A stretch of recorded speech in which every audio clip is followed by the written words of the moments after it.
ভারতের অন্যদিকে দখল হয়ে যাচ্ছে, ওইদিকে পাকিস্তান গুটা দিতেছে, ওইদিকে চীন গুটা দিতেছে।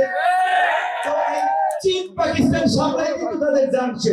সুতরাং আমরা বলবো বাংলাদেশের সাথে লাগবে আইসেন না, তাহলে ত্রিমুখী যদি তিন দিক থেকে গুটা শুরু করে টিকতে পারবেন না। প্রতিবেশী রাষ্ট্র হিসেবে আমরা চাই ভারতের সাথে আমাদের একটা বন্ধুত্বপূর্ণ সম্পর্ক হবে, একটা ন্যায্যতার সম্পর্ক হবে, গোলামীর সম্পর্ক নয়। আওয়ামী লীগ যেটা 16 বছরে আমার দেশের মানুষ সীমান্ত মারে সরকারের পক্ষ থেকে একটা প্রতিবাদ করে নাই, বরঞ্চ সরকারের মন্ত্রীরা নির্লজ্জ বেহায়ার মতো বলেছে ভারতের সাথে আমাদের স্বামী স্ত্রীর সম্পর্ক। এবং এই নির্লজ্জ বেহায়ারা জনগণের প্রতিরোধের মুখে দেশ থেকে পালিয়ে এখন ভারতে আশ্রয় গ্রহণ করেছে। অনেকে দেখেছে নাম পরিবর্তন করেছে, মুসলমান থেকে হিন্দু নাম দিয়েছে বাঁচার জন্য। তো তার মানে এটা প্রমাণিত যে আওয়ামী লীগ ভারতের একটা এক্সটেনশন, এখানে ভারতের একটা দাস গোলামি করা রাজনৈতিক দল। এই জুলাইয়ের গণ অভ্যুত্থানে শুধুমাত্র আওয়ামী ফ্যাসিবাদের পতন ঘটায় এই দেশের জনগণ, এই দেশের বীর ছাত্র জনতা, এই দেশে ভারতীয় আগ্রাসন এবং আধিপত্যবাদকে উচ্ছেদ করেছে এই আওয়ামী লীগকে পতনের মাধ্যমে। কাজী এইখানে আমাদের অবস্থান পরিষ্কার, এই 24-এর গণ অভ্যুত্থান পরবর্তী বাংলাদেশে আওয়ামী লীগের ঠিকানা হবে না। আওয়ামী লীগ দেশে রাজনীতি করতে পারবে না। আপনারা কি আওয়ামী লীগ নিষিদ্ধ চান? সবাই চাচ্ছে। পৃথিবীর ইতিহাসে এই ধরনের জঘন্য গণহত্যা এবং বর্বরতার পরে কোন রাজনৈতিক দল রাজনীতি সেই দেশে করতে পারে নাই। গতকাল তো ঢাকার মোহাম্মদপুরে এই গণহত্যার বিচার এবং আওয়ামী লীগ নিষিদ্ধের দাবিতে গণ অধিকার পরিষদের প্রোগ্রাম ছিল, তার পরবর্তী মিছিল হয়েছে। আমরা পরিষ্কার ভাবে বলেছিলাম আওয়ামী লীগের সাথে আমাদের কোনো আপোষ হবে না। রাজনৈতিক দলগুলোকে ভুলে গেলে চলবে না।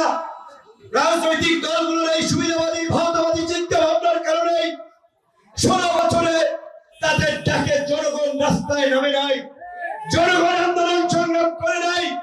এই ছাত্র জনতা তরুণদেরকে বিশ্বাস করে বাংলাদেশকে নতুন ভাবে বিনির্মাণ করার জন্যই বুক পেতে বুক চেতিয়ে লড়াই করেছে। আমি আপনাদের এই প্রোগ্রাম আসার আগে আমাদের শ্রমিক নেতা পঞ্চগড়ের সাজু এই গণ অভ্যুত্থানে নিহত হয়েছিল, তার কবর জিয়ারত করে এখানে এসেছি।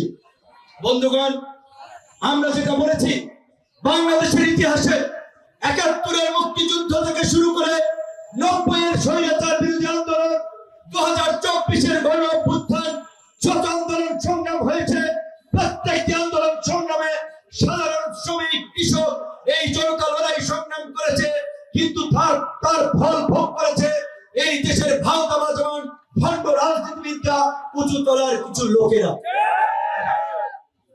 তাই আপনাদেরকে আপনাদের সন্তান হিসেবে, কৃষক শ্রমিক সাধারণ মানুষের পরিবারের একজন সন্তান হিসেবে আমরা আপনাদেরকে বলতে চাই, আর ওই ভণ্ড ভাওতাবাজ রাজনীতিবিদদের পেছনে ঘুরে দেশ সমাজ এলাকার ক্ষতি করা যাবে না, ভবিষ্যৎ নষ্ট করা যাবে না।